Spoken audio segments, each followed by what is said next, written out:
There we go.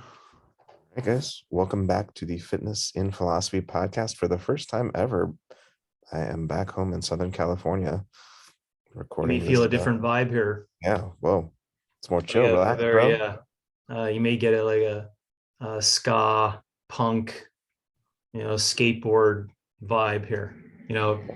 Red Hot Chili Peppers feelings. It may just come out here. Yeah, You may sense it.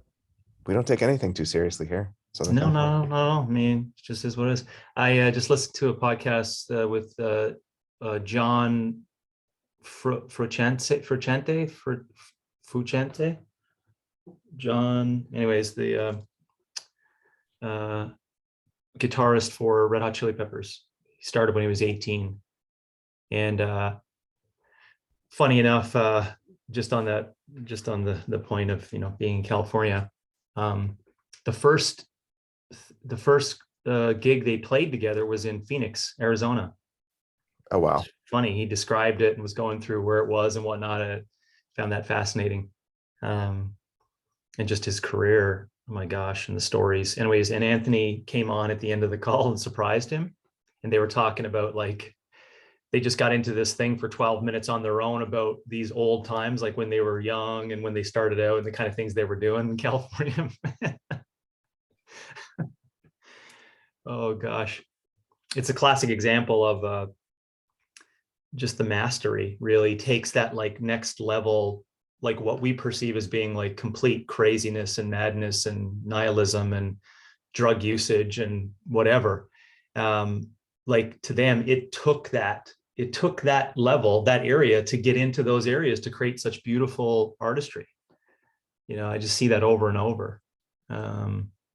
Fascinating. Anyways, Red Hot Chili Peppers. No, I totally agree. And I grew up with all that. So Zach De La Rocha went to my high school right down the street, University High. Taylor Hawkins, R.I.P., Laguna Beach, Travis Barker, and No Doubt in Anaheim. Man, good times. Good times. That was my mid-90s growing up. Good. That was good. Good energy, good music, good vibes came from there. Yeah, absolutely. At the same time, or just prior to the Seattle movement, or what was going on up there in the Northwest. Right. Gosh, what a great time for music, and the East West Coast hip hop scene. Oh yeah. I mean, those three angles, what a triad, right? What a dark triad. Amazing. Yeah. Narcissism, psychopathy, and Machiavellism. There you go. It's the dark triad of psychology. Yeah, I remember someone saying the 90s for music, and especially, it was amazing. I'm trying to think if I think Offspring was from here too. It's from Orange County. I could be wrong. Yeah, I don't know that. But yeah, I did many jumping up and down, 3 sheets to the wind, as we would say in Newfoundland.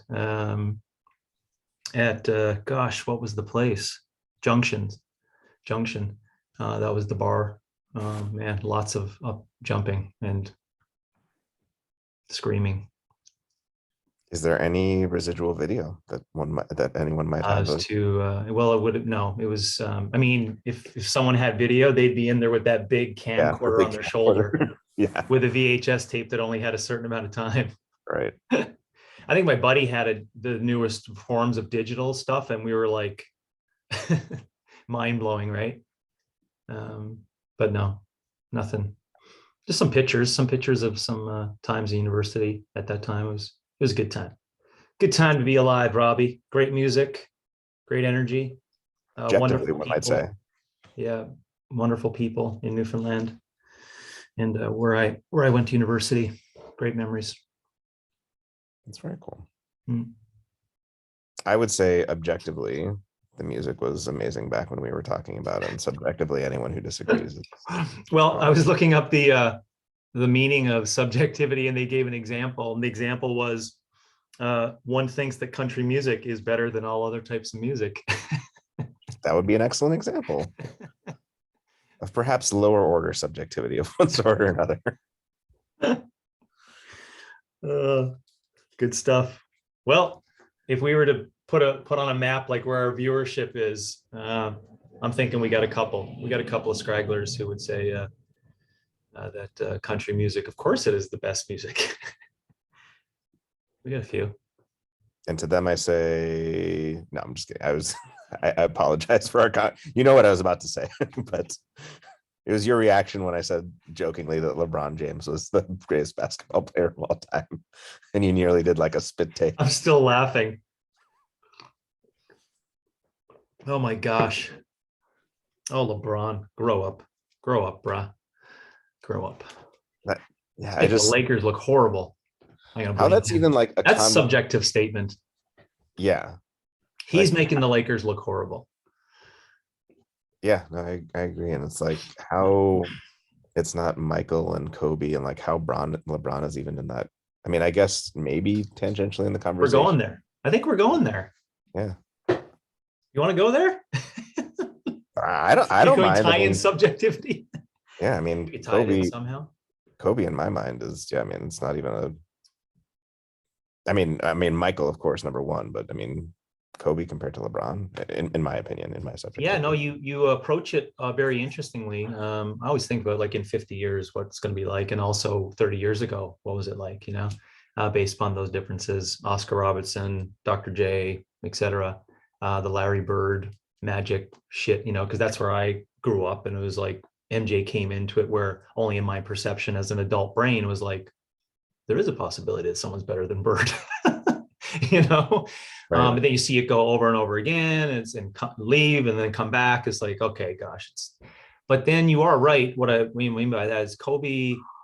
If Kobe, just to take the thought experiment, Kobe didn't exist, I think now it's at least like an interesting conversation because you're creating a comparison of only two, right?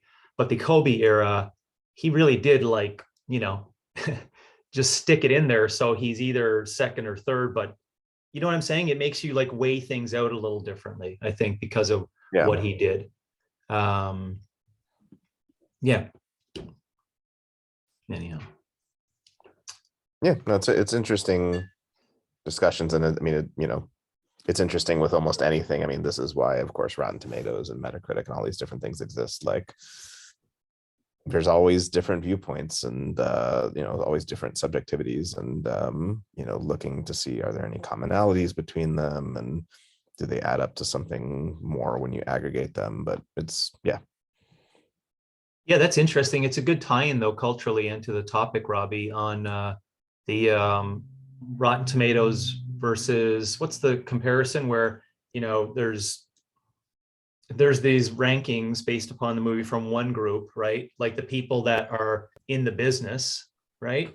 Who are like, you know, creating ranking or subjectivity scores on this movie, right? And they rank it very low, but then you see 98% of everyone that watched it loved it. So, you know, and so again, that just brings up some of the cultural issues that we have in place based upon these opinions, right? And what those opinions like really do mean. And I like your point you made at the end. I don't know if you recognize you did it, but when it gets stressed enough and there's enough data, enough repetition and enough questions over and over and over, some of those truths, i.e. the objectivity, starts to become revealed, right? Was Goodfellas the best movie ever made?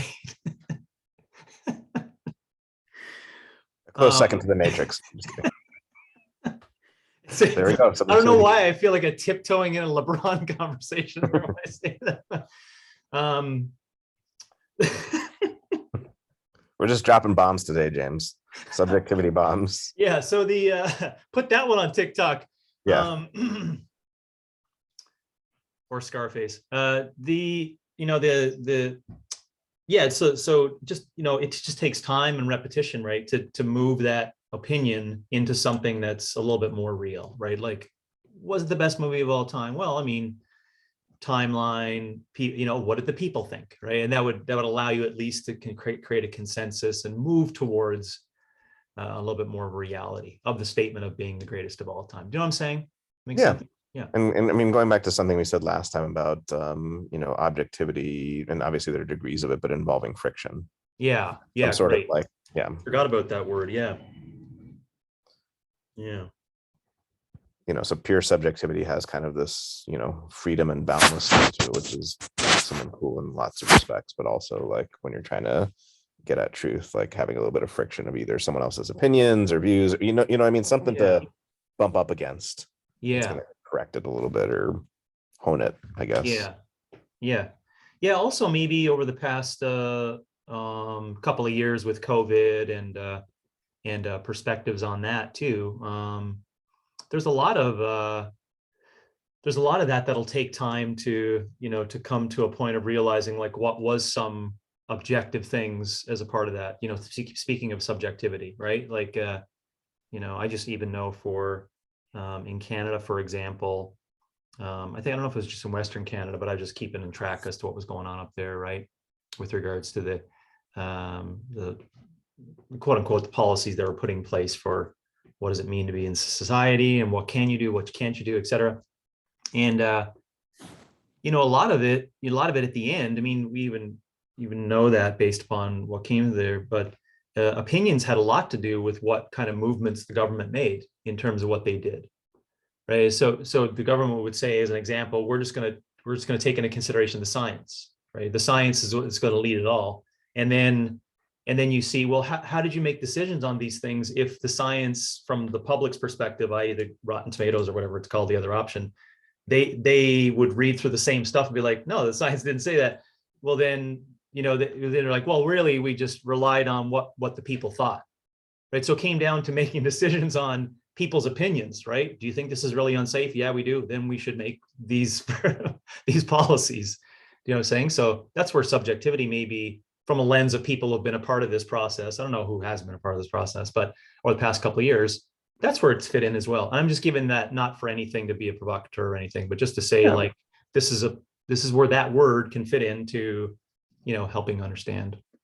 Yeah. Absolutely. And I mean, we've talked about this on a couple episodes before, but like one of my favorite topics within philosophy of science is this notion of underdetermination. And, just as a quick refresher on that, all that means is like whatever data you get from the world is insufficient to pick out one unique theory or a unique way of acting. So going to what you were saying, like, obviously I think both of us agree it is important to, listen to the science and act on the science. But as you rightly pointed out, the data and what's presented only takes you so far. And then there has to be some sort of, not necessarily a leap, but a choice about like, how does one then utilize or interpret this data such that it becomes a plan of action?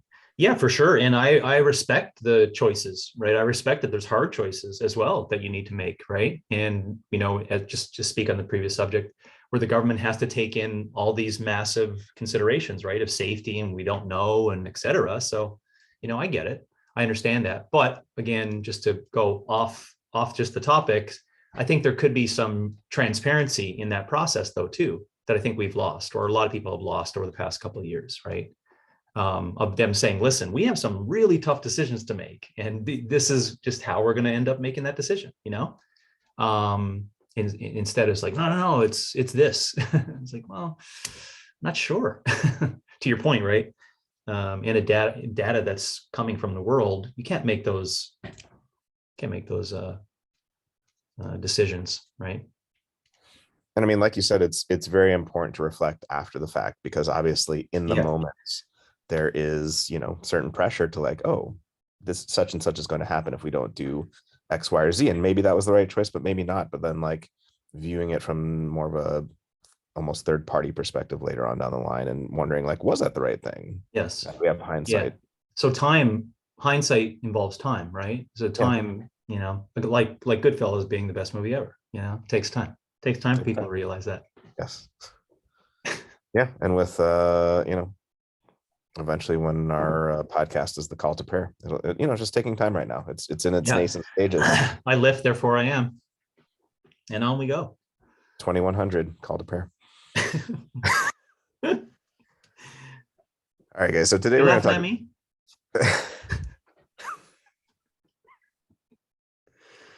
You think I'm funny? Funny like a clown? I have to find a way to get you to watch The Sopranos. I I know, know. like, Well, you know what we have you to. know what you'll find a way to do it is you have to personally meet my wife and and give her a full-on 2-hour education. If you could, well, you probably have to walk with her because I don't know if she'd be able to go face to face with you for a couple hours. It's based upon her, not you. It's her, not you. And have a long walk and be like, listen, let me just go through all the things that you could get from this. If you could do that, I'm in. Otherwise, I will be in the bathroom, 30 minutes a day for the next, 2 years, just to kind of finish it all. I'm finishing the Americans, and I'm even having a hard time, fitting that in. I'm not the binge watcher, find any time of the day kind of thing. My wife and I have like maybe it's down to like as the girls get older, now it's down to like 45 minutes in the evening time where they're off and getting prepared for bed or going to bed. And then they are gone to bed. And then, she's basically lying with me and we're just watching something mindless, until she falls asleep and leaves and goes in. And then I really can try to hang on for 10 more minutes, but I'm out after that. So there you go. There's my time. Well, I can just imagine you like sitting in the bathroom, like legs going numb, like. Oh, they multiple times. Yeah. Multiple times. Well, I'll say this: if I ever have the opportunity to meet Leanne in person, I love going on long walks, and I will do my best to. We'll do it. Case, so we'll do it. I'll set it up somehow as like doing some research on fitness and philosophy, and just embed it right away, right from the get go. So there's this show, you see.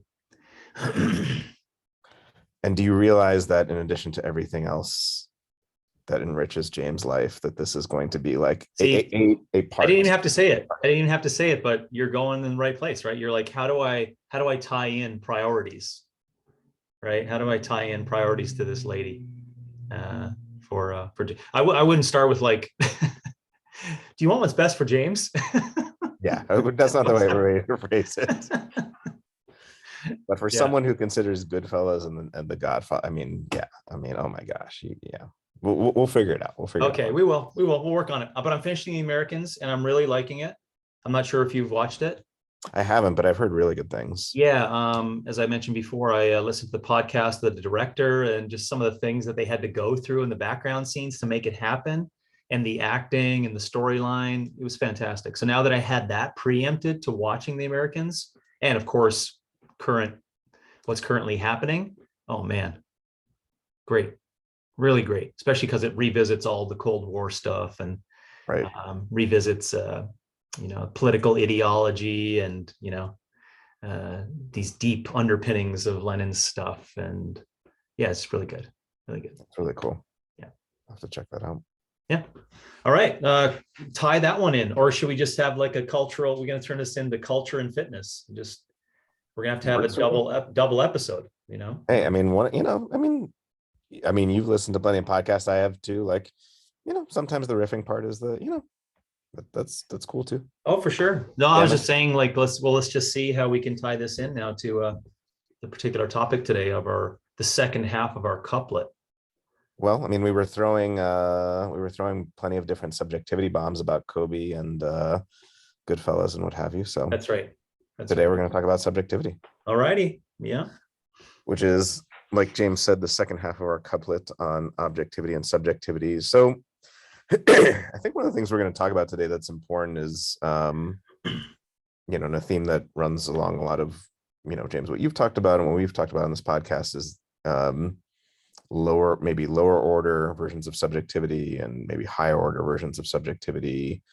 And how those play a role in our lives and in fitness. So I guess to start us off, subjectivity, lots of different ways to define it, but, of or relating to the unique perspective of the subject. How does,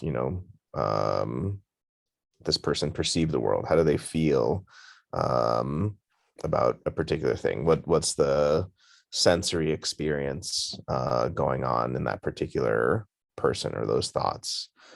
Comes in degrees. It can be more or less subjective. if objectivity involves something being true irrespective of language, time, location, culture, religion, etc., subjectivity is just the opposite, right? And that's the spectrum, right? If you have the God's eye view, so to speak, over on one end of the spectrum, um, you know, me looking at my computer doing this podcast right now, feeling the, fan circulating air, like that's hyper subjectivity, right? Like right in that moment, that perspective. Yeah, I like that. Because the way that I create a meaning based upon it from the start is it's a lack of objective reality. So the way you just laid it out, if objectivism or objective reality is this, then subjectivity is not that. Like that really helps me understand it better. Providing like a polar comparison. Good. I'm glad. And I guess just to clarify there, one could still very well say that, there is an objective reality out there. It's just that it's really the perspective with which one perceives it. Yes. Yeah. Mm-hmm. We talked about last time about, this is, a famous thing that Enlightenment philosophers discussed a lot, Descartes and Locke and Hume and others were wondering what are the things in the object, so to speak. A lot of them settled on things like length and mass that are there, whether the lights are on or off or people are perceiving them. But of course, things like color and temperature would be things that, only beings with certain sensory capabilities could interpret atoms moving in such and such way right. So there's no such thing as, at a ontological level, there's no such thing as red. There's no such thing as ice being cold. That's something that's being perceived by beings with sensory capacities to interpret, a certain wavelength of light or a certain series of motions of atoms in the object. Yeah. Do we have to go through like Latin scripture or Sanskrit in order to figure out how we came up with red being the choice for what we perceive, the collection of those things? That's a good question. Interesting little known fact. I don't think I've ever mentioned this before. I did a year of Sanskrit in college. Boom. Man, yeah, I got lots to ask you on that one. I was very interested in Buddhism and yeah, you're going way back to beginning of language and the starting of all of it down that route. That's great. But I don't know the answer to that question of why red. Okay, yeah. But it is a good question. Objectivity is typically an ideal of scientific inquiry. It can be an ideal of other things too. As we'll talk about later, maybe lawmaking and finding a consensus. Meanwhile, subjectivity seems to be more an ideal of art or culture. The best pieces of literature or entertainment very rarely strive for, the God's eye view, so to speak, or just cold, hard, rational facts. What makes so many of these things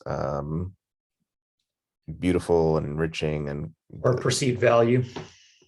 Yeah, exactly. Like the NFT, you see the latest NFT sold for like 7.8 million. It's just this like head. I mean, again, that's, we said at supper table the other night, but we had this conversation right on perceived value. So how does it get to have that value, right? And Leanne would look at it and be like,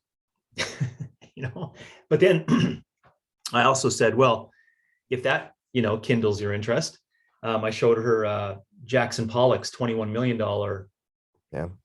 painting.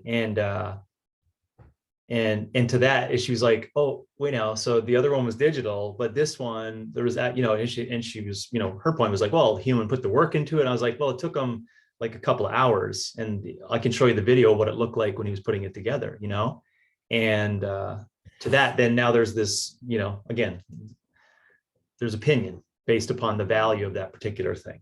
Yeah. Absolutely. I mean, and that's a great example of like where friction has just completely, it's like, it's just kind of like, the highest bidder and like, what do you value? And there's just no, when they pass away, the value goes up. I mean, right. It's all kinds of things. Is it too early to tie in there too some of the stuff around? I don't know why I always think about it. I think it came up in my mind when Jamie Salé and David Peltier, I think they were skaters, Canadian skaters, and there was a big brouhaha at the Olympics, anyways, with this, pair skating. Because there was some background politics and nefarious stuff going on with the judges. And I stepped back. I was like, well, the whole reason why we got in trouble here is one person's opinion on what a twirl looked like.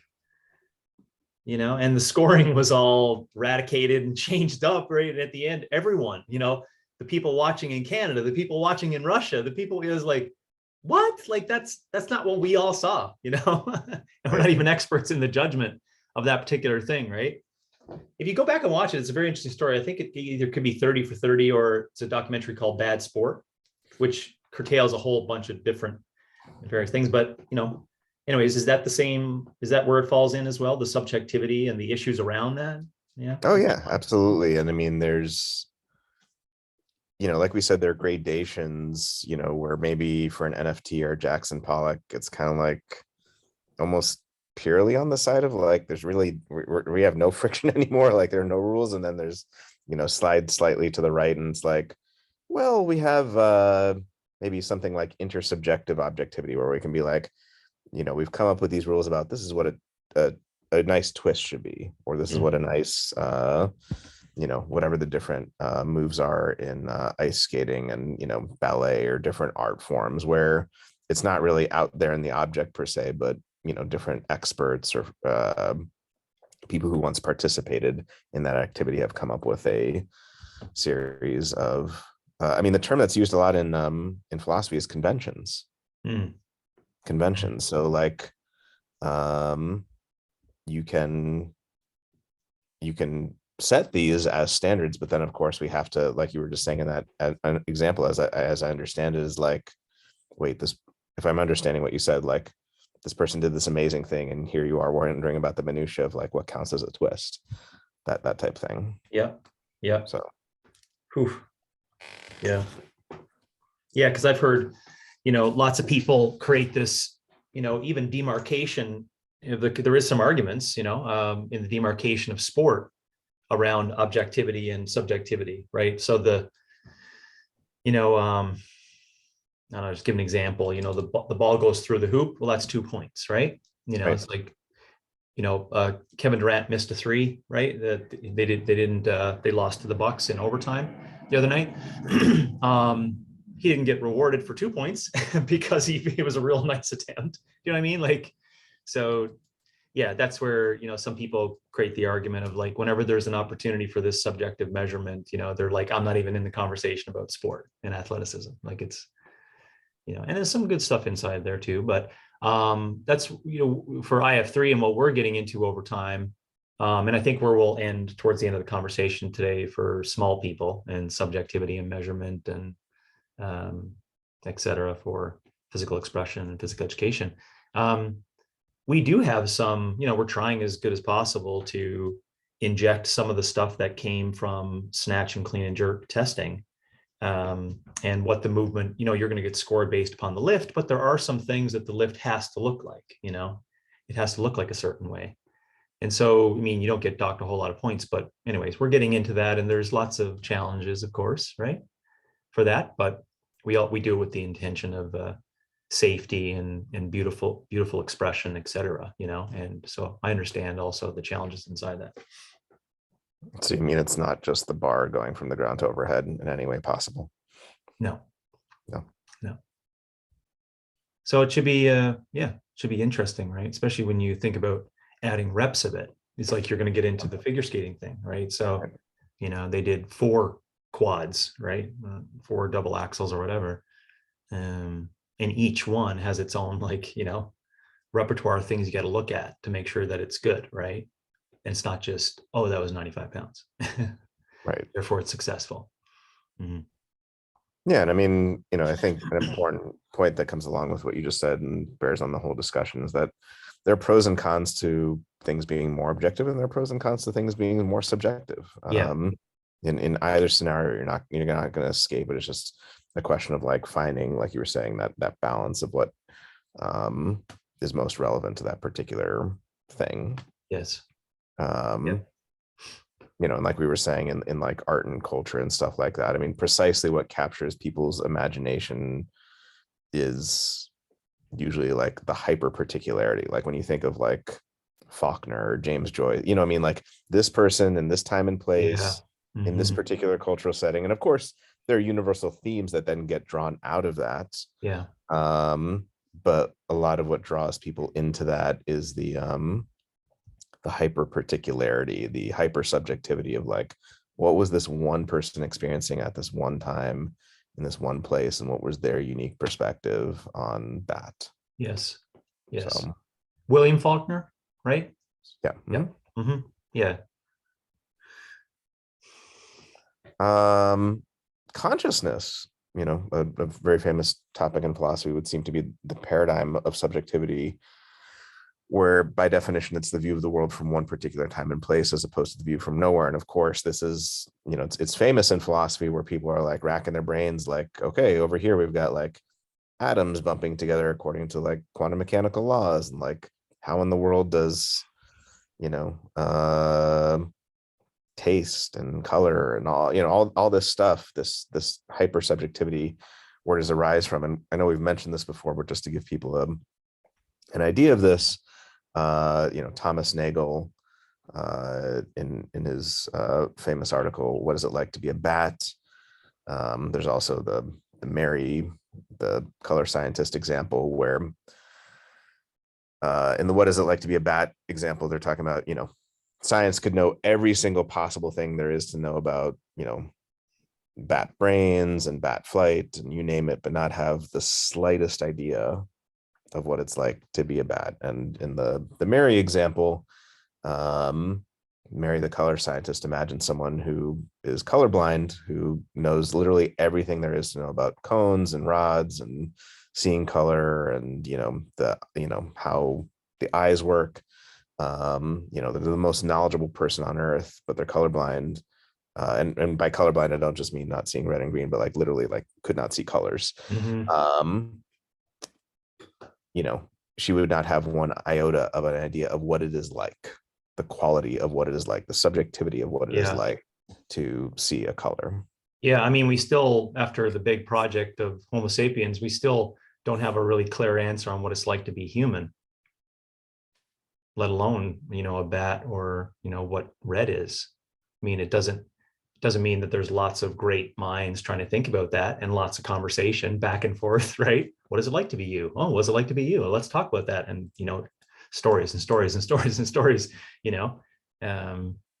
So that's where I get kind of like jammed up in. I'm just very, for my own self anyways, of dipping down the road of trying to figure out that answer. I think just the project of trying to figure out is really for me, it's admirable for my brain. Just try to see, like, you know, what does it mean to be human, you know, the big arduous question. But I don't think we have what's your thoughts on that? I don't think we have an agreement on that. No, not at all. And you know, that's another famous problem in philosophy about like, you know, we assume because of external behaviors that what you're experiencing with pain or joy or anything Hmm. resembles my internal experience. Yeah. But of course, we have zero access to that, Yeah. none whatsoever. Yeah. So that really Yeah. We're is, so scared. We're scared shitless, right? To recognize that everyone is just so hyper individualized of those perceptions, right? yeah, That's the challenge you get into with this consciousness and individuality, uniqueness of every human, I think. yeah. I mean, what if someone, you know, uh, touching something, you know, for me, if I touch it, it feels like a little, you know, sewing needle lightly touching my finger, and you know, for another person it's like a stabbing, you know what I mean, Yes. like, Yeah, yeah, for sure. um but they've just grown so accustomed to that that it's like, oh, that, you know Yeah. what I mean, like that's Yeah. what it It's like feels me like. cleaning 300 pounds, triple, you know, three in a row, touch and go. To me, that's easy, right? To other people, they may feel pain or embarrassment or something, you know. Right. You're so serious. Oh, it's because you're strong, James. Gee, I mean, that made me feel good right there, because you actually did, like, you could see the back and forth of like he may be joking, but I'm going to give it to him. And then, well, there's a 10% thought up there that it's possible, but I just want to, I saw every second counts. I know what you got going. I saw multiple reps of failure at 155 in dirt. I saw that. Oh man. I guess the last two things to mention before we launch into subjectivity and fitness are, again, like we said, the pros and the cons, the good and the bad. So the good would be things like the unique perspective of the individual that could never be fully captured by science, quantification, objectivity. And I guess that's one thing I didn't say that, like, I guess it was just right above there. Objectivity is typically, although not always, associated with quantity, whereas subjectivity is typically associated with quality. Not exclusively, but just generally. Yeah, those are good words to bucket for understanding quality and quantity for sure. Yeah. That's where we went last time into the conversation on nutrition and, things like that. The debate, it's like, almost like art and science, the debate, but people just have a really hard time of holding both at the same time, right? You put them together. It's like, oh, we can't. There's got to be one way, Right. Yeah. And then the bad side of it would be, bias, superstition, narrow perspective, nepotism. Kierkegaard was famous for asking, is there a subjectivity that almost goes beyond objectivity? Because if not, Abraham's just a murderer. Like that was his whole shtick. Like, so, it can't be below that, it has to go beyond it. And like a similar thing here with subjectivity, where there's like the lower order stuff that's like, no, I'm just going to cling to my beliefs no matter what, and I don't care what the data says. And then there's the higher order stuff that maybe, captures deeper parts of our intuition and parts that, go beyond what science can tell us, that, are maybe some of the most important truths in life, and, things like that. Yeah, for sure. I want to double click again back on the word, just to repeat that the uniqueness of the unique perspective, I think, is what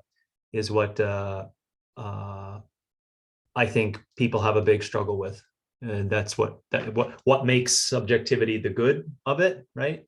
I think that's what makes it very challenging for people who may just sit in a lane where they just want to have answers, and they want to have, they want to have things correct, and they want to have truths, and it's in their essence, right? It's like, gosh, I have this sense maker machine that comes on that, that needs to make sense of everything that comes in front of you.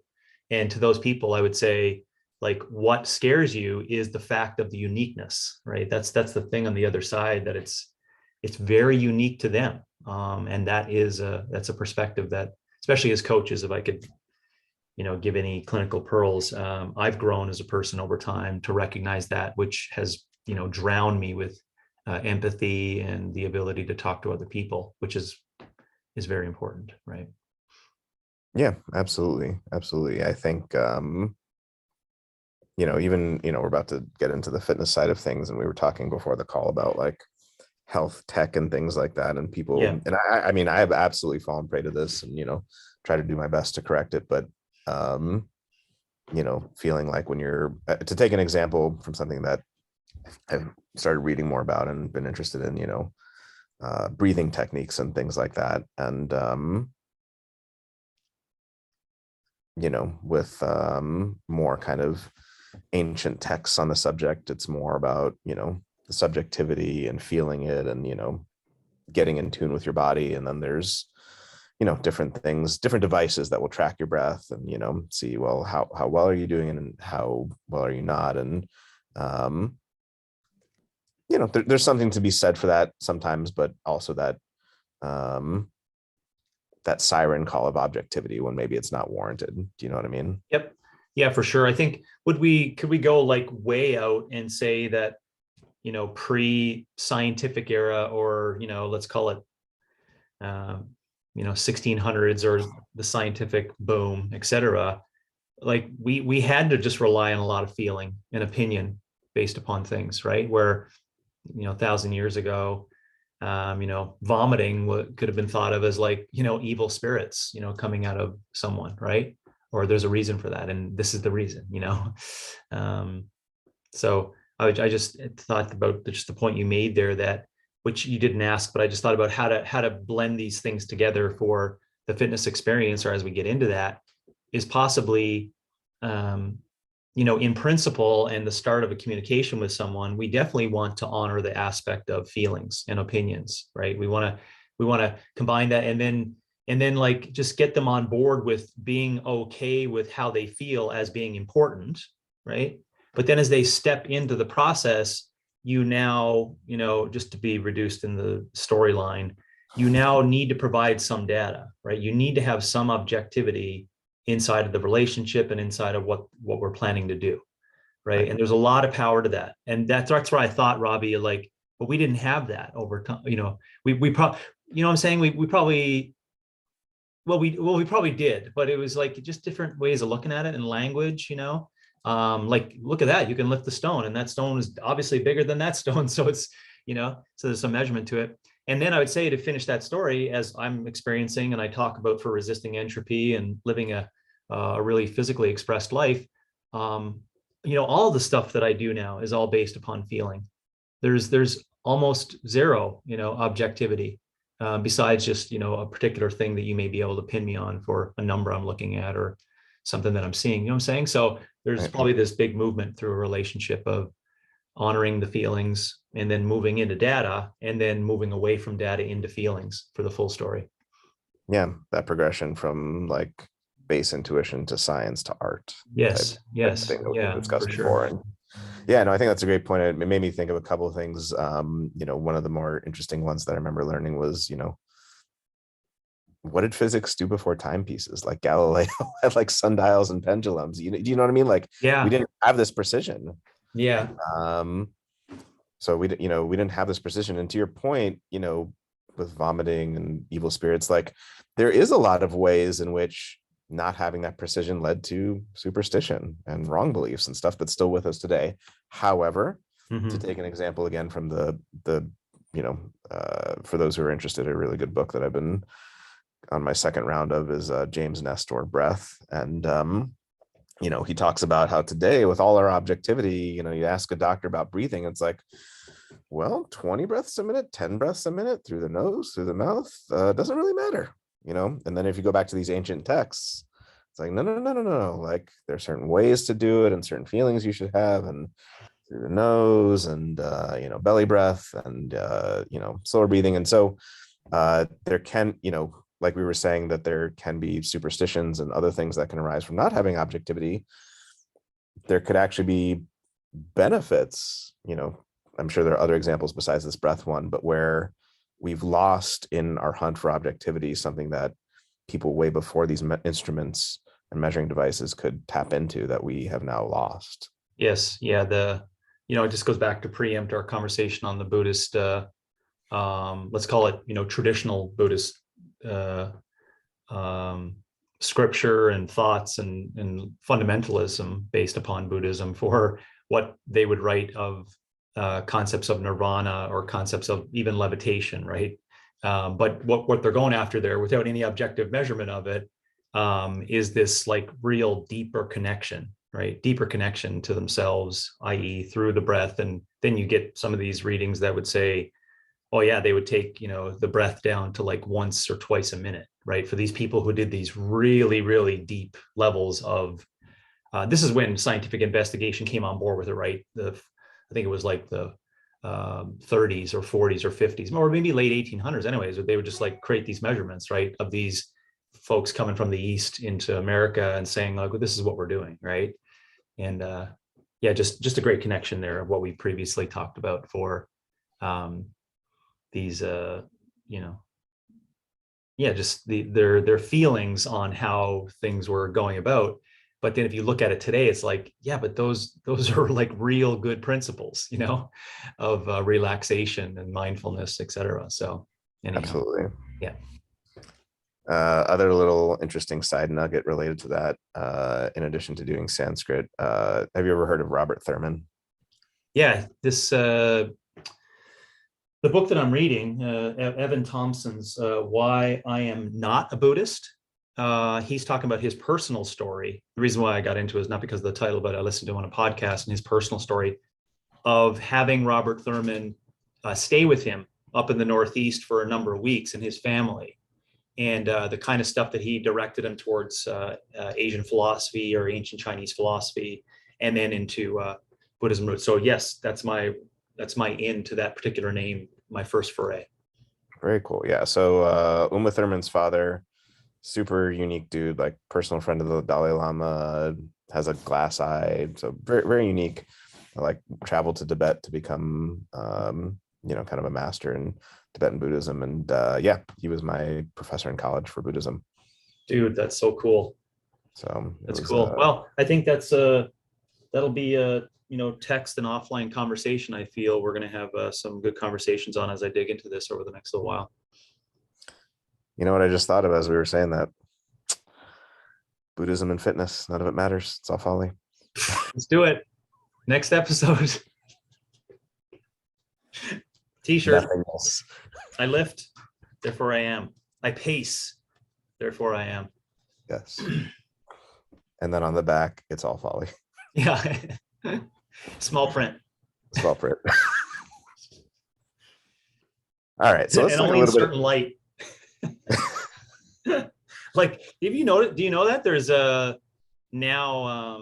numerous, it's cottage industry being grown here in the Valley. I don't know if it's elsewhere.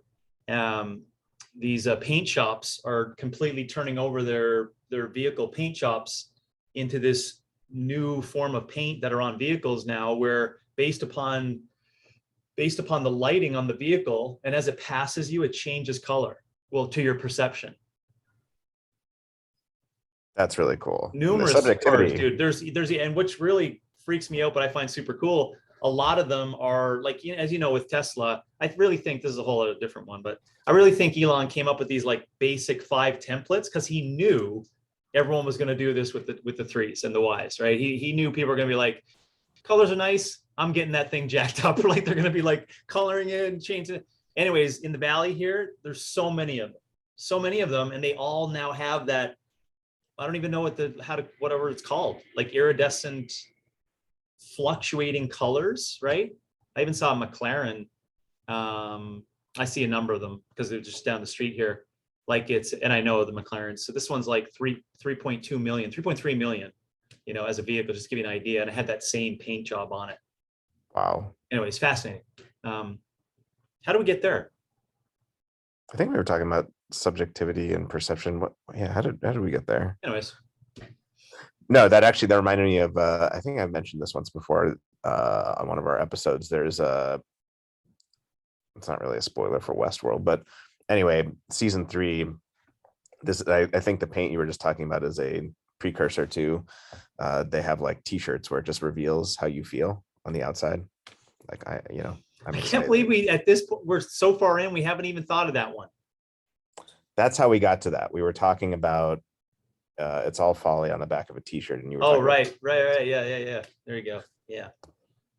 But we do coaches shirts here occasionally, and I've yet to do mine, but I actually like that paint idea. We've joked that since my outfit 90% of the time is just like a plain Hanes black t-shirt, so we've joked that like mine is going to be like, it'll just look like one butt with secret black paint that looks like, if you were to take a black light to it, it would show a different design. Nice. Well, you're obviously then going to have to change the lighting and the time of your classes, and yes, you can't just have the shirt that no one will ever see its other version of. Yes, that's true. Right? That's true. Or just hope that you're going to end up being at a rave sometime. You're like, oh, dude, cool, I got one too. Yeah. Or people start to sweat and it reveals it's all folly. Well, this is beautiful. It ties right back to our opening. In their initial foray into concerts, the Red Hot Chili Peppers used to do that, paint themselves, basically come out close to being naked, and with lights off, and only certain kinds of lighting would allow people to see. And John, said because he went to watch them like 6 or 7 times in a period of a year prior to him being in the band, and he was like, it was like a very transcendental experience, right? Like for 2 hours you're just jumping around and going crazy, and you didn't even know where the Red Hot Chili Peppers were. Just every now and then you'd see like Flea just banging away in you know, in these designs and paint that's on his skin. Anyways, another reason why I mentioned that is to tie in to colors. Yeah. A tube sock flailing in the wind, isn't that the isn't that what they use to kind of The cover only this? way we can make this work now, with our dips back and forth into culture and our previous conversation to start on John Fuentes or Frusente, or I can't pronounce the last name, is we gotta like take the bite and look and see if we're gonna get fined for having Red Hot Chili Peppers as the front end song. That would be awesome. Dun, dun, dun, dun, dun, dun, Oh my dun, gosh. dun, dun, dun, dun. That's got to be our front end, right? Yeah. Right. Gosh, that's got to be it. I'm almost Tell curious, me, like, baby, what's the story? I mean, that's just perfect for fitness and philosophy. I agree. Like, I wonder if there's like a site I can check for like what the royalties would be on that, like to get it legally. Hannah just asked me about that the other night. We did some research. Hotels.com was on the floor. They now have on NBA floors this TV embedded sponsors now. So like they're hockey's been doing it for a couple of years, but they have these sponsors on the floor that are only seen by the viewer on TV. It's not seen by the people in the stands. Does that make sense? Like it's a digital layout on the TV screen that's on the floor, right? Hotels.com had it. Huh. Anyways, and Hannah was like, I just wondering how much does it cost? We did our research. It was like 25 grand per game to have that on there for the. So Well, I just bring up that number to be like, if it's like 25 grand per episode, it's like, oh, it's a cool song, but I don't know if you better do your work on TikTok. Yeah, I better really be hustling on TikTok. We better be Robby's dancing in California. I didn't get to see my parents. I've been dancing, creating content. I'll just put there are some people who like, I mean, I wouldn't ever do this with our stuff, but like they'll just put thirst traps at the beginning of their, like, just as like a 1 to 2 second clip to get people's attention, and then whoop, it just switches to the what was that? Wait, what was that? Wait, hello? And then yeah, that'll but yeah, we'll see if we can get the numbers up there. Goodness. Or maybe we can do a kind of a, I mean, I used to do this as a kid, actually. I'm back home and I actually have over on like the desk over here. My mom had kept a, it got returned to sender, but a letter that I wrote to Joe Montana when I was younger. Oh man, that's so cool. How old were you? Probably 7 or 8, something like that. Oh my gosh, dude, that'd be so cool. But you know, perhaps you and I could pretend that we were 70-year-olds and write the Red Hot Chili Peppers and say, well, that wouldn't really work if we're saying we're doing it for a podcast, but you know, yeah, no. Handwritten crayon. I was thinking you should take that letter and put it on a t-shirt. That's what I think. That's pretty cool. Yeah. That's pretty cool. So yeah, I love that old stuff. I love that. Yeah, when we lived in Texas for a while, and there was I don't know if the restaurant's still there, but it was called Tony Roma's. Not Tony Romo's, Tony Roma's, and they had I met Roger Clemens, Troy Aikman, like they would just come and sign stuff for kids, and like I'm sure my mom could rattle off a couple others that I met, but like yeah, very cool. That's so neat. Anywho, was Clemens jacked then? Was he jacked then, or was he non-jacked? Which one? Clemens. I remember like I think Aikman was clean the whole time. I mean, I don't know. You never know, but Clemens was. I remember a thick neck, and like everyone knew that Clemens was working it. Yeah. Yeah. Pineapple juice, breakfast of champions. It's the digestive enzymes. Oh man. Yeah. So there were 3 things we were looking to potentially discuss with subjectivity and fitness, and I'm happy to discuss whichever one you want to discuss first. So we're going to talk about how does subjectivity play a role in fitness? So things like RPE, rate of perceived exertion. You know, let's say someone's on their cycle, for example, and they're hitting the same RPM that they were hitting a couple of weeks ago, or they're at a certain point in their cycle, I should say, and you know, 2 weeks ago it felt like such and such, and now it feels totally different, and how that's a unique insight into things. Subjectivity in terms of like the coach and the client, where the client comes in and says, oh, I think I should be doing battle ropes and power cleans, and meanwhile they can't do a Romanian deadlift. And then lastly, we're going to talk about subjectivity and objectivity in relation to making series of curricula for child physical education. Yeah. We'll start with, I think I tiptoed into it earlier, not to, create a grandiose, my point of view on the answer to your question there, but I think so what the client feels does matter, and I think we need to pause at that for just a second. And it's only about a second. It does matter though, because to them that's real, right? And all the stories and all the stuff that they come into fitness with, right? Because when you quickly jump from, well, your opinions matter, but here's the truth. So what are you going to do with that? And this is what you're saying back to them, or that's how they're perceiving it, right? So I think there just has to be this time of, I think using the Menses is a great example. I think just the education to that client on, that is important. It is important that you sense that, right? It is important that you feel that. But you do need to know, and this is where the coach has to be great in their accuracy and assessment of like the current, let's call it energy in the room, right? To come back and say that does matter, but it matters uniquely to you at this point in time in this context, right? But what's the big picture in terms of where we're looking to go, like the RPM average looking to go up and et cetera, And so I think that at least speaks to respect and speaks to the client, and allows them to say, yeah, and so then Robby, then I think that over time with multiple repetitions of that, they come to recognize this is a unique feeling for me, and I'm going to respect that unique feeling for me.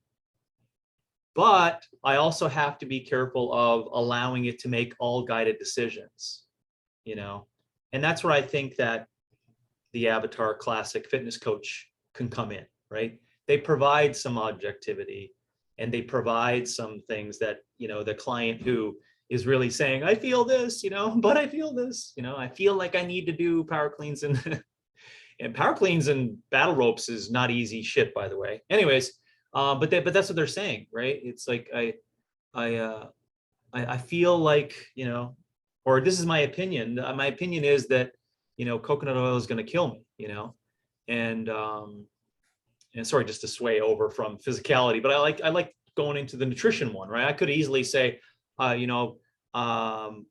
think that I should be elated and happy all the time with my exercise program, right? So that's an opinion, right? And so that's probably a little bit more challenging one, because everyone's like, yeah, we all should be like that. Right? It's like, well, what is arousal? What is stimulation? What is happiness? What is contentment?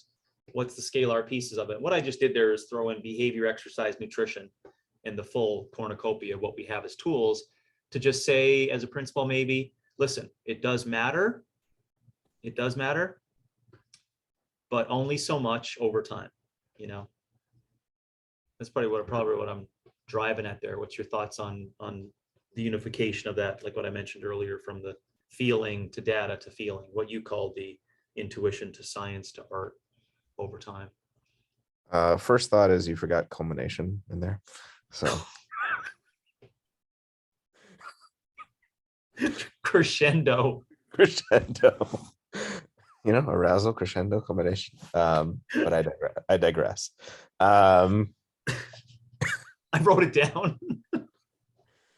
No, I mean, I think that's spot on. I mean, something that did come to mind that I routinely run into with nutrition coaching that I think actually, bears on this, and interesting point that you were bringing up is this notion of like, the interesting thing about subjectivity as opposed to objectivity is that it changes over time. I mean, presumably with the objective stuff, you're kind of gradually pulling out time more and more to the point where it becomes more static and changes less. But with subjectivity, this notion of it changing over time. So to use a nutrition example to then parlay into a fitness example, it's a routine thing where it's like, oh, okay, vegetables taste gross, right? Or the idea of protein in the morning is gross. And then once you get off the, hyper stimulating food porn, essentially, oh, wow, I didn't realize carrots tasted sweet, or sweet potatoes tasted sweet, or I feel so much more energy with protein. And then, to bring it back to your fitness example, or, the fitness discussion, where someone's like, well, I feel as though I should be dead after my workout, or I feel as though I need to be doing the battle ropes or what have you. And then, okay, cool, Yeah. My sit with opinion that is initially. we're not doing enough metcons. Right, exactly. Like, sit with that initially, and then like, oh, I get it now. Like over time, like that subjectivity can change. And you're right, it's this delicate dance as a coach in the moment of like, I hear you, I respect what you're saying. Wait. Yeah. Well, this Wait. is, man, that's the big one. And I think it's probably just due to, being a current cultural topic that is somewhat important is two areas. And I'm going to go back and forth with something to think about, is the struggle though for coaches in regards to having a very hard time of allowing people to wait, because there's so many options, Robby, of people doing the intense stuff or going for it, whatever, and getting these objective measurable results faster. And all their friends have done it, so that your comment sounds super simple. Wait, gosh, there's a lot of friction inside of the weight, Oh, absolutely. and you could one good area that I've been, just on the periphery looking into is gender affirmation or identity dysphoria, or just young people having some, big social struggles today. And, it's the same line of thinking, as an outside perspective looking in, a lot of the adults in the room would be saying things like, well, take their feelings and opinions into consideration. We really want to care about that. But wait it out. Like just give it time, right? Give it time, and let's see what we can do at this point in time to see exactly how we can just, allow this waiting process to occur, and maybe something at the end will lead to, some healthy outcomes, let's say. And I see both of those in the same, like as I step back, I see both of them as a big, massive challenge. And let's go back to the fitness one. I'm not sure if you have any other, thoughts on that, of your simple but powerful statement of weight. Oh yeah, I mean, you're exactly right. I mean, no one's, or very few. I mean, I know the Shaolin temple still exists, but I mean, very few people are checking into the monastery for, what I mean, like for like 30 years to learn kung fu, and like, this is the tale as old as time about the master and the student. It's like, oh, I want to do this. I want to do this. Was it 30 years? That's just a number I made up. But it must have came from something subconsciously. Perhaps. I mean, maybe because you know why I'm just hesitating on that as soon as you said it. I mean, that's the coaching mastery timeline. Okay, interesting. Yeah. I mean, I know it's a significant period of time, but but just like you were saying with coaching mastery, or really, academia or anything, it's the tale as old as time about like it takes time, and the master has to say to the student like, wait, and this is delicate balance between the student being eager and the master saying, oh, you'll see this.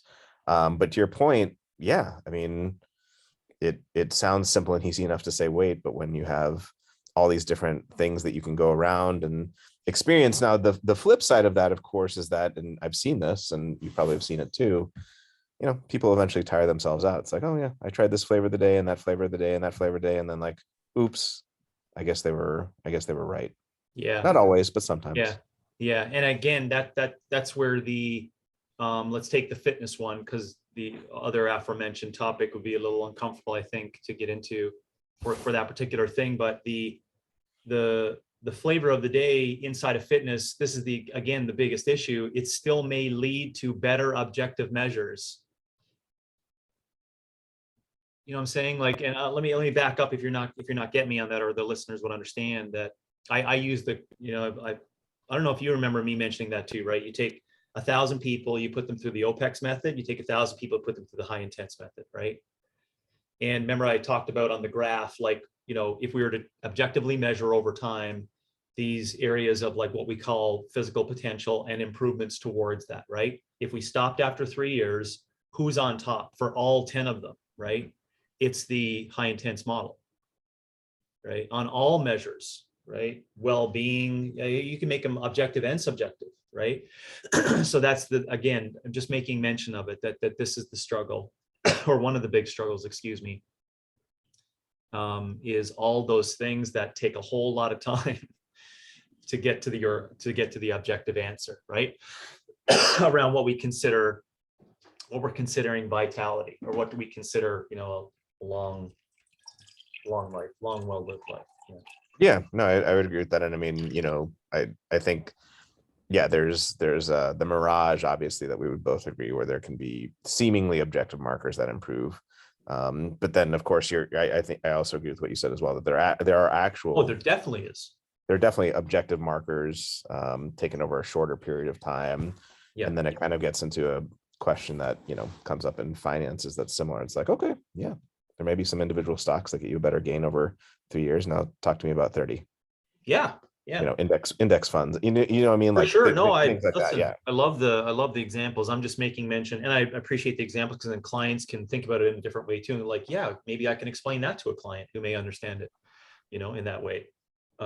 Yeah, I mean, just eat a whole ton of less food, right? And work really hard. You want weight loss. That's the simple answer, right? But we've left out a plethora of other things on the definition of what healthy is, right? So that's where yeah. Anyways, I just want to pour one out for all the coaches that got lost in that one, that were like, oh, I can't do it. Can't wait it out. Can't stick it out. Can't do the hard one. Yeah, no, it's hard, to be sure. Yeah, and like you said, there are so many different options where people can putter around, and it's certainly not for everyone, but I mean, I have noticed this with some people where, like I said, it's kind of like, I'm trying to think of a good analogy, but just, someone's like, oh, I'm, I guess with junk food, it's like, oh, I'm just gonna, go around and just eat whatever I want. And like at a certain point, people just tire out of that. So similarly here, it's where it's like, I tried this thing and I petered out. I tried that thing and I petered out. And it's like, eventually you realize, well, I got to go for a longer term approach. Mm-hmm. Yeah. So, the tech one. What what's did you that? have? Remember you had an idea on just discussing, if we just want to spend a few minutes on that, the tech, and then we can go to young policies for education. Yeah. No, Like the tech area. Yeah. Yeah. So, I mean, there's Especially for no, modernity, right? And the lack of intuition. I think it may feel into what we talked about for intuition versus science versus art, but yeah, I mean, there's really no end these days. And I mean, I can only imagine what it's going to be like 10, 20, 30 years in the future, of different health tech devices, a number of which are, cool and useful and helpful, and can provide, interesting data. And I guess really two questions come up. One is, just because there's data behind something doesn't mean it's meaningful, of course. Just because it generates a number as a result of you doing something doesn't mean that number is worth anything, of course, paying attention to. yeah. But then the second thing related to subjectivity and objectivity is there anything being lost there?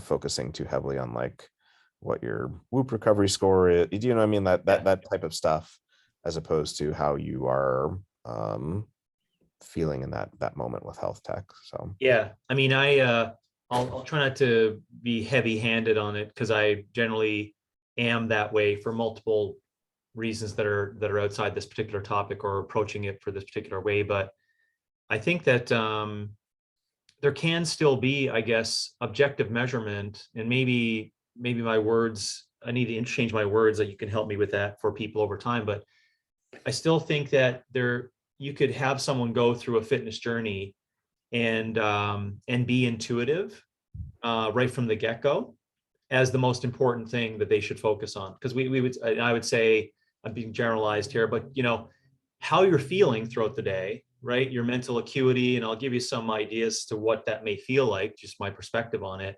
That's a real good starter, right? Your assessment of this like mental acuity and your energy levels. We talk very loosely about that, right? And so therein comes the question, well, what happens if there was a computer that could actually measure that?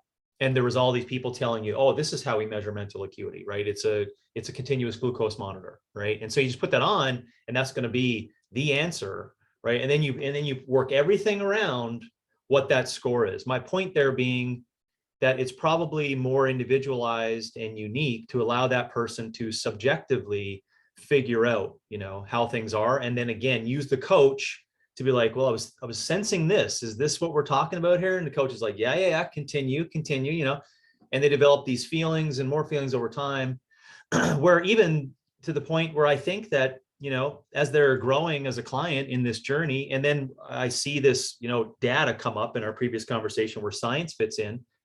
I think that could just be like just looking at your crap in the toilet, or going to sleep, know what time it was when you went to sleep, waking up, seeing the time, and having an objective measure of that time you went to sleep. You know what I mean? That's the data. That's objective scoring, right? At that point in time. But I think that, Robby, allows the base support of intuition to lead to this scientific process in that shape and form. And then I'll finish it off by saying, and in the end result, you don't need any data, because to resist entropy over time, it has to be a lot on feel, right? So that I'm being a purist on that, but that's where I generally fall into it for just I just think when people to say what I use as a coach tip, right? When people strap on the Whoop monitor, you strap off of intuition. That's what happens. And I think that can get a lot of people into trouble. So I'll just stop there to see if you have any more thoughts to change my language on it. So you're telling people to remove their strap-ons? Is that? Man, I'm coming with the one. Yeah, culmination. Well, I'll try to fit it in the next point. No, I mean, I would generally tend to agree. I do think, this is probably partly at least my philosophy background. I mean, obviously there's a tremendous role for subjectivity, but, obviously it's kind of the famous thing in philosophy that subjectivity sometimes leads us astray. I do think some of these things can be a useful corrective in certain cases, but that's precisely the point, is that they're corrective and they're not meant to be a long-term solution. Like, of course, if all the BLGs are in place and otherwise someone is healthy, they shouldn't need a CGM. But like, when someone's like, oh, I eat like dog shit, I don't feel anything, like, you don't feel your biochemistry. Do you know what I mean? Like sometimes for some people, not always. I mean, if someone else is eating the same way, they might feel like dog shit.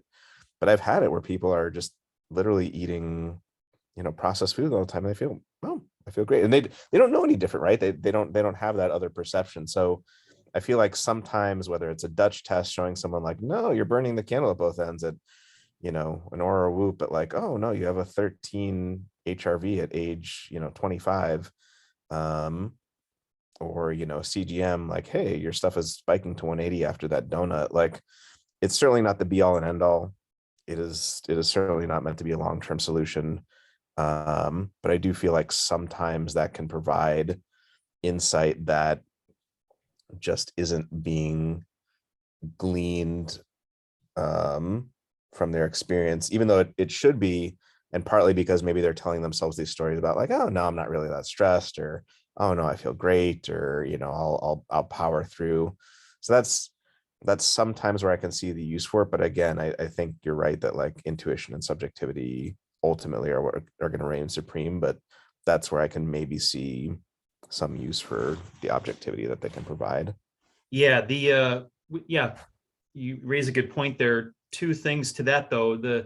When I've put people through that myself, I can't give you one example where the definition of success long term was good.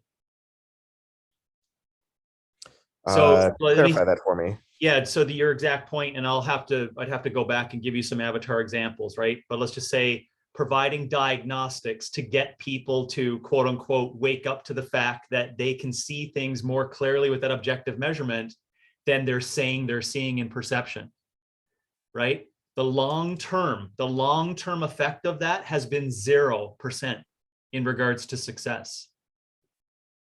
0%. So, and that's not like 3 people, right? That's a lot of people. So that's always the point of what especially because, in nutrition, it seems like that's a good way, right? It seems like that's a good day, but when that gets stressed out, it never works. Now, I should be careful of that. It never worked for me, right? It never worked for me when I took that angle. Secondly, we can't only, just as a principle of, we can't only silo nutrition and perceptions on nutrition, right? In that conversation. Because to that, I would say, okay, so you're trying to, because the thing I would go back and forth with that particular avatar was like, yeah, but you can't walk upstairs. That's an objective measurement, right? So, sure, you still say you feel great on that particular lifestyle that you're doing, but when it comes to physicality, you're getting weaker and you're getting less capacity. Do you know what I'm saying? So that's where physicality and behaviors have to be inside of that conversation, if I'm making sense of just siloing nutrition in regards to its perception.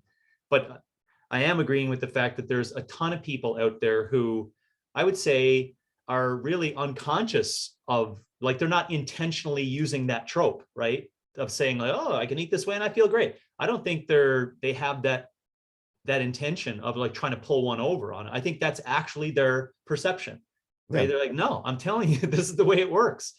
And when I've tried to be like, oh, okay, well, I'm background thinking, what can I do, as an assessment here from any diagnostics that I've pulled out, and I've been through a plethora of them, even, Dick and Weatherby's terrain analysis, cheap terrain analysis in my office, it didn't work. It didn't work. Because then they eventually, over time, for multiple different reasons, I have to go into case studies of it, but just worked other angles, right, to make it work for them. But it's not disregarding your point, which is really clear for people to see. There is a lot of people who will be presented in front of you who will have that perception, right? This is not the way it is, but extreme case. Yeah, I eat like, they don't say it, I eat like shit and I feel fucking great, right? So what are you going to tell me about my mental acuity and my energy? You know what I'm saying? Yeah, that's going to happen, right? And I agree with you on that. It's going to happen a lot. Yeah, and I mean, I appreciate that perspective, and I have 2 thoughts there. I mean, one thing that, obviously, as we both know from the functional medicine world, and I do think is important for long-term health, like, so many things about our biochemistry do not rise to the level of symptoms until it's too late. So whether it's, a blood test or what have you, like, there are certain things that can be really fucked up in the blood, whether it's autoimmunity or what have you, like, long before it reaches the level of symptoms. So that's one place where that can be useful. The second one that I'm thinking of, that I'm just curious your perspective on, going back to like physical exertion, I can think of at least a couple of clients who, superstars academically, in their respective like law school and business school, crushing it in the gym, in body fantastic, good digestion, BLGs, habits, all the rest of that stuff. And you slap on an Aura or a Whoop, and their HRV is consistently 25 at age 23. Yeah, I'd be curious your thoughts there, but that's kind of where I wonder, like, hey, is this now telling you like you're burning the candle at both ends in a way in which you might not have seen before? Because you know what I mean? Yeah. Oh, for sure. I could tie it into what you just mentioned there, because I wanted to back up and say that's some of the things that, like with FDN, that you probably experienced too. It's very tough to silo any of those things. I just wanted to like go back to that, right? That I think the strength of FDN, like I always told Reed, is like your best FDN practitioner is going to be a personal trainer. It's going to be someone who knows physicality and who knows good behaviors, right? But guess who shows up to be instructed for FDN? People that don't truly believe in great movement or truly believe in behaviors as well being a part of the entire fitness perspective, right? And I don't mean to sound, you know, incorrectly around what I think the people are that being there, but they're not. They're less and less trainers showing up. And there's a whole bunch of other politics of that. But what you have in strength, Robby, just to replay on that point, you have the tools of behavior modification as well as physicality in your pocket, which makes us have to remember that, yeah, the diagnostics in that siloing of nutrition, right, is really important, but we got to remember that we have multiple tools, and that's what helps when we see these things take place, right? So I just wanted to make mention of that, just to kind of have a kumbaya moment, that it's the strength of all those areas that provide some movement. On the HRV one, but it does tie into that. Your classic example, had it numerous times before. I actually found this when I started.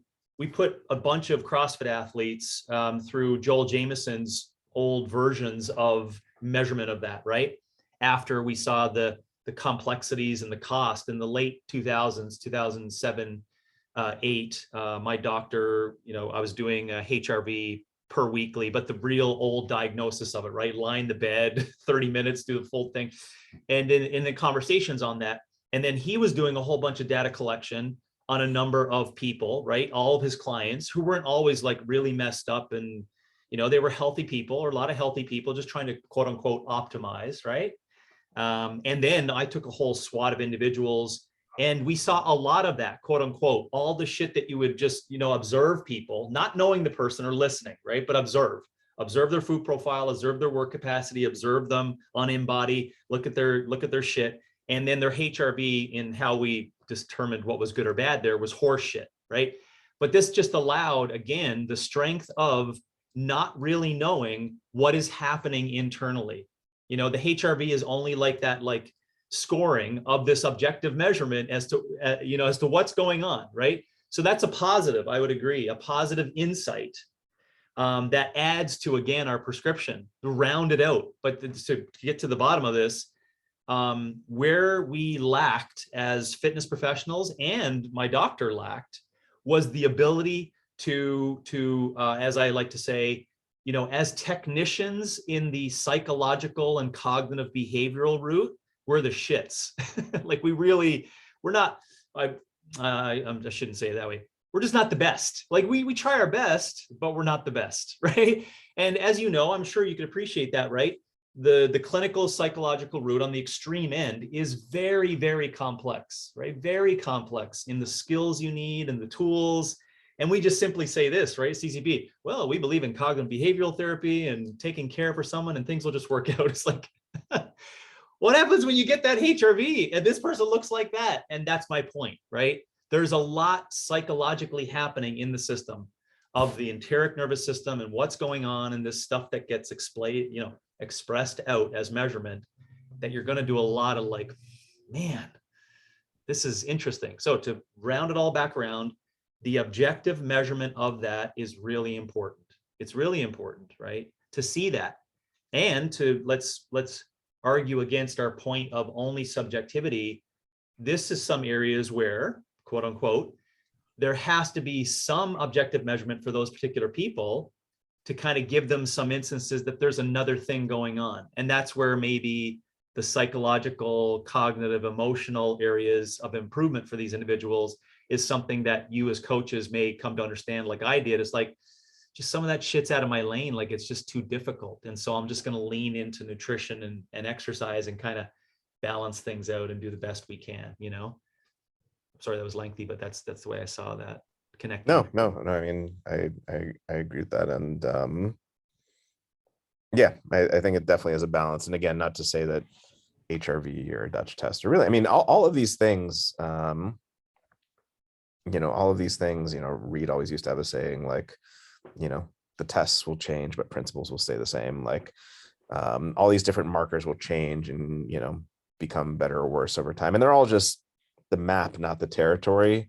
But there are certain ones that, it's kind of like, oh, hey, are we heading for like a brick wall? Even though it seems like things are fine, that can be useful. And going back to the point about, like, better objective markers over 3 years versus 30 years, like, it seems like these objective markers, the InBody and, the poop and the, um, weights and things like that are all better. But like, oh, we found this new marker that's like, again, it's not the end all be all, but it's like, oh, what's going on with the nervous system that this is happening? Yeah. And I like that because it does tie back to what you mentioned previously. If you stretch it out further and further for those avatars, I think without any diagnosis, we would come to some conclusion on, what they need to do to create some changes. So I just think about, generalized max physical potential improvements, right? So if you just track this stuff over time, maybe there's going to be a stalling, right? For 2 years when your brain is like, you shouldn't be stalling right now. You see that? So this, and it's like, I don't need to measure your HRV. You're still lean and your digestion's great and you're still crushing in the gym, but you stopped crushing in the gym for 2 years. See what I'm saying? So and you're like, well, but I heard James talk about, peak physical potential from 30 to 40 years of age, and I'm not seeing that. So what could be the issue? You see, so now you use that objective long-term score, right, of what we're calling potential. But again, it's challenging to do that.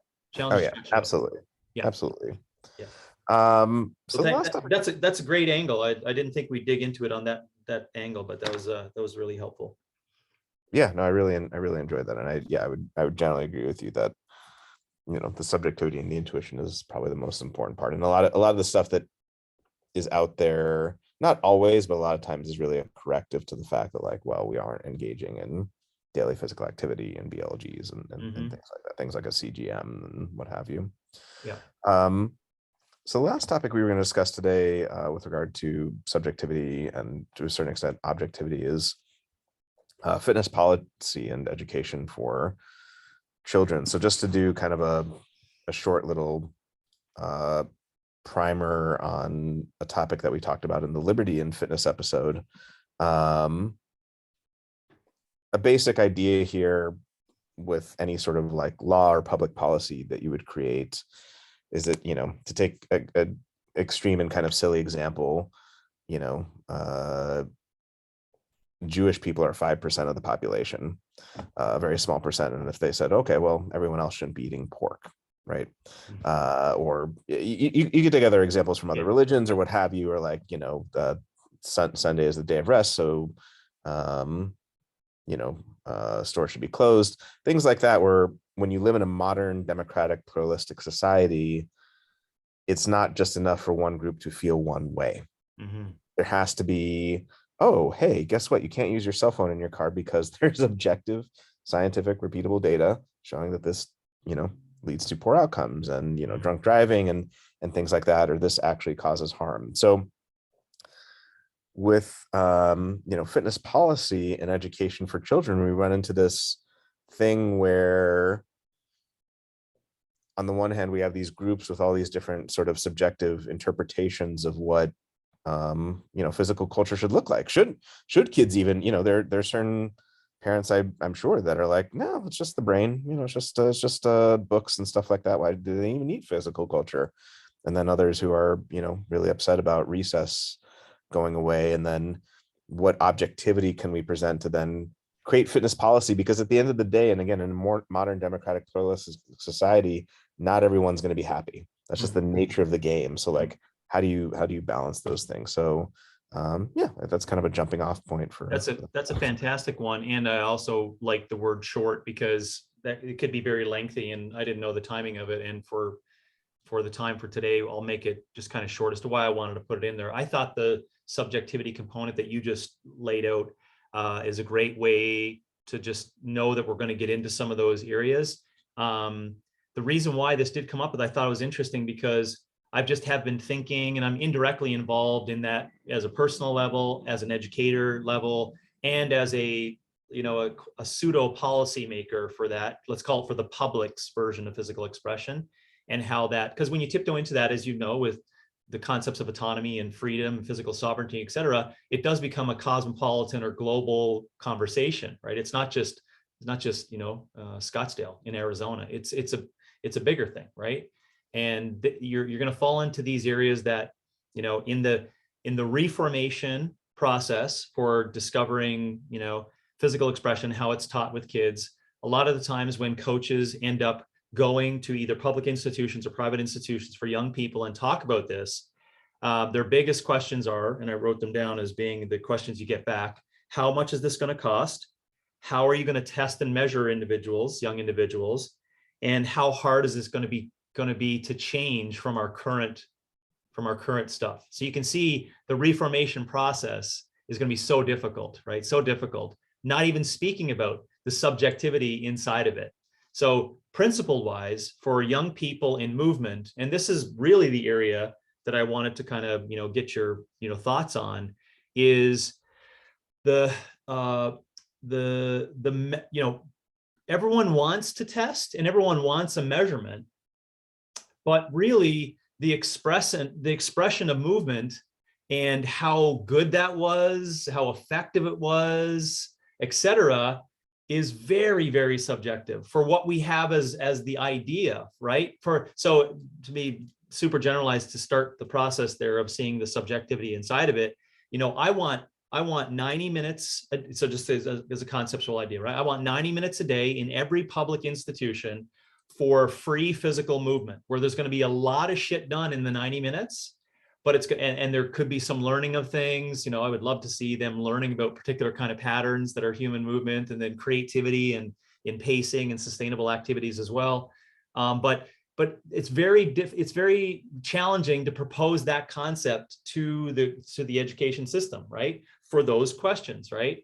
What's the cost of this? How are we going to measure it and test it? And how hard is it going to be to change from our current quote unquote movement inventory for kids, which is basically moving closer and closer to zero. So within that, you can see that there's a lot of realistic challenges, right? Of saying that movement and free movement is very subjective, very subjective. But it's hard for us, Robby. I think this could be a challenge here. It's hard for us to see the lens of the child too, right? We just want to create I guess we want to say we want to create like a big person model of it being, how are we going to determine its effectiveness? We're going to measure, that's our answer to some of those things. But for young people, there's a lot of subjectivity inside of it. That's basically just a point I wanted to make with regards to trying to open it up to people just moving consistently and getting it down path and getting it as consistent, and then realizing over time, here they are in grade 7, and every kid is excited to do physical expression, for 90 minutes every day. And they don't even know why. We just do it. This is what we do, right? We move around and we do all these things. And then in grade, 9, 10, 11, and 12, they were like, interesting. We were doing all these patterns, and this is what pacing is. And this is, and then they eventually know how to put together their own program by the time they're in grade 12. So in there, I finished the story with context on time that maybe as their brain, because think about, I was just trying to think about the differences in my girls that I noticed significantly in the questions that were asked, right? When Chloe was 9 and Hannah was 12, those were, stark different humans there, right? Where the 12-year-old is like, we're having a little more conversation, as an example, on politics, right? And the 9-year-old is like, well, who is that person? You know what I mean? Why would they do that? Why would they, and so you could see that, like, this, knowing these big abstract concepts, I think we also forget about that, right? What's the lens of the child in regards to how they're learning things? And I think it just through repetition and subjectivity would be downloaded a whole lot better, right? Like, how did that feel? Oh, that was great. Excellent. Let's move on to math. And then the next day is the same thing, right? What did you experience today? How was your feelings, et cetera? And nowhere in there did I was like, did you do 2 more push-ups today? Did you run a little bit further? Do you see what I'm saying? So anyways, that was my whole point I wanted to inject inside of this for the subjectivity conversation. And do you have any stuff from that you can add? I think one of the things that I really took from that is just a totally different subjectivity lens than the one I was suggesting, which I think is great, actually, and just kind of a different lens on it. So initially I was saying something about, like, there's this push and pull between objectivity and subjectivity, where, like, what things scientifically should kids be doing, and then, subjectively what do parents think. But the interesting one that you brought up is, I think this push and pull that schools or public institutions have to go through, of, like, objectively, how do we even get funding for this if we don't show better outcomes, whatever that is, more push-ups, jumping higher, satisfaction, what have you. and then just the very nature of, what's ideal for kids, which is just like play, pure subjectivity, pure like just moving around, Ito Portal, like, just navigating, locomoting, moving through nature. And yeah, how do you balance those two? And even you saying like, I mean, talk about an ideal of like 90 minutes, but even saying like, those are the constraints, right? We have to say a time. I mean, it's not gonna be 8 hours a day. We have to Exactly. constrain it somehow. Yeah. So like Hmm. balancing that between, which I'm sure is way more than most kids are getting, formally these days, but like balancing that with, what the ideal is. Yeah, that really made me think quite a bit. Yeah. Yeah. So that was my, because also I said it was personal, but I mean that in that I'm really interested in that, for the concept of, education, and it allows me to dig into this area of, knowledge, and how do you, like seep knowledge into the most people, right? And I think some of those roots are going to have to be through some of these challenges of some of these subjective roots. Really, it's going to have to be, I believe, getting people on board with that, right? Yeah, I mean, I think a lot of it goes back to, I mean, I'm sure you've read and seen things about like our current model of education and where it came from, and just these notions of like, well, you know, for a lot of different things, there's supposed to be a purpose, like to download Mhm. this amount of knowledge. And I'm trying to think if there's an analog in school these days, maybe art class or something like that, or music, but even that's kind of going away, of like Mhm. creativity without a defined measurable outcome. Do you know what I Mhm. mean? Mhm. And how that would even get, and then you run into the problem of funding. How do we know if it's, so it's this very, how do you get a utilitarian system which is very much measured in outcomes and, things like that, to accommodate something where we're talking about intrinsic worth and value that goes Yeah. beyond any sort of outcome. Yeah. No, that's a great topic. You're indirectly asking something that probably, as I think about it, it's probably a 60-minute thought or a 60-minute answer based upon your thoughts where I've been. Um, and to that, I would just say, like, there's, I guess the thing we could say is like, well, how has the project been working out? I think that's a really simple way to go, real quick way to go. Like, do a generalized measurement, use your objectivity, right?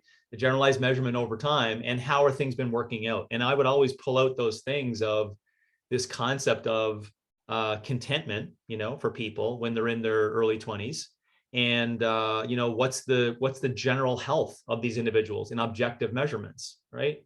And when you just look at those two things, I think that should be a very simple one, but I generally don't like to go on that one. I don't like to use it as the intentions of creating change, but whatever has been done, I'm just giving you an example, focusing on STEM and focusing on other areas inside of the education process. How has that been working out? How has that been working out? I don't know, for those two things that I just mentioned, right? Yeah. For satisfaction, contentment at early 20s and general health measures, no bueno, no bueno. So, so then you would say, well, do we want to talk about another option? Do we want to talk about these other things? Do we want to bring in this subjective component for movement and allow that to play out for 30 years and just see it as a big grandiose project to see how helpful it will be, right? As opposed to just Michelle Obama saying, oh, this is what our food should be and this is what we should do for movement, right? Right. It just circles back to a political ideology and he never gets anything done. For our world listeners, she was the former first lady, and she tried to make some, positive intention movements towards foods in schools, but that worked itself around to be a shitstorm. Anyways, Yeah. No. And so it's yeah. Anyways, I appreciate us at least dipping into it. There's a lot to it. Yeah, I did perceive it as a different lane as to what you thought you perceived it as for those subjectivity and objectivity inside of physical expression for small people, um, and the young ones. no, but I thought that, yeah, that lens was very interesting, and maybe we can do a adolescents or children in fitness or something like that in the future. That would be interesting Yeah, to just discuss. Like, I mean, even from a philosophy perspective of like beings without, full-on conceptual capacities and knowledge capacities. exactly. Yeah, we'd go back to maybe epistemology for pieces of it, and yeah, Can there be good paternalism? yep, That type of stuff. yeah, for sure. So yeah, I guess just to kind of wrap up today, we did the second part of our couplet, talking about subjectivity. So whereas objectivity is, kind of the ideal in scientific inquiry, subjectivity tends to be the ideal in lots of more culture activities like literature, art, and plays and things like that. And subjectivity centers around this notion of like, what is the unique perspective of that individual as opposed to the God's eye view. We talked about consciousness and what is it like to be a bat, and the particularity of your particular viewpoint. And then we talked about subjectivity and fitness related to the coach and the client, about the client thinks, oh, I should be doing battle ropes or metcons all the time or what have you, and how does the coach tactfully inject objectivity into that. And then talking about health tech devices potentially robbing us of our intuition and our subjectivity, and then rounded it out with the fitness policy for kids discussion.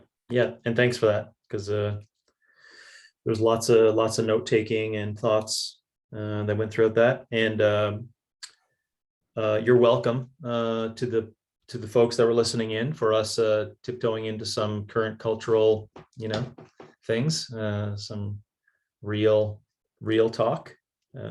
Shows that we are humans. Shows that we are just not talking heads.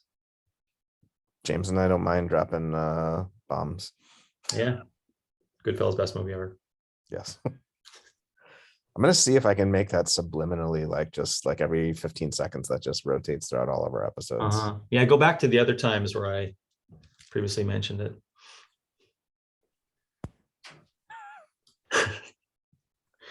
All right, man. That was great. Thank you so much. As always, I've got things to go off here, some things to dig into for my own learning.